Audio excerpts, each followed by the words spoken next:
If you want to install a different operating system and you can't even see your disk drive, that's because rapid storage technology is turned on in your BIOS. In this video, I'm going to show you how to disable it so that you can install any operating system you want. So in this video, I'm going to show you how to disable rapid storage technology.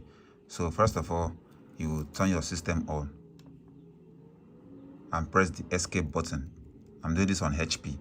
I have a video on this, on how to do it on Dell. You can check my channel or check the description. It's going to bring up the startup menu for you. What you have to do is to go to BIOS setup, which is F10.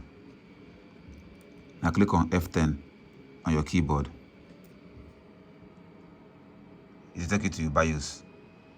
For me, I have my BIOS locked. If you don't have your BIOS locked, you can ignore this step. I'm going to unlock it.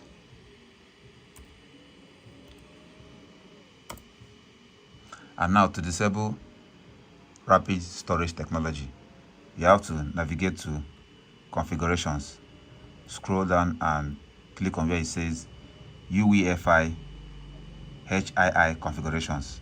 Open it, and here you're going to see Intel Rapid Storage Technology. Open it.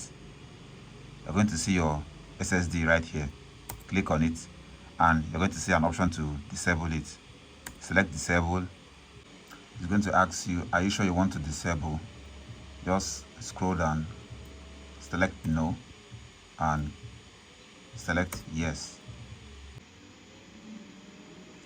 After selecting yes, you have to click on disable.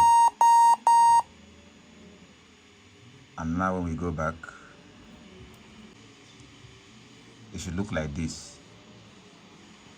Now we exit and save changes.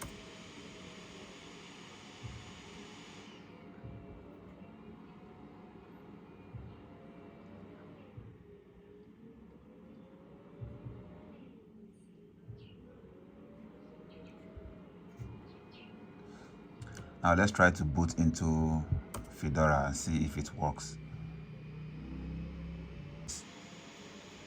Okay, now one more thing you have to do is to click on change destination and select the drive you want to install your Linux operating system. Click on select, and now we have the drive shown here. So that's all for this video. See you guys in the next one.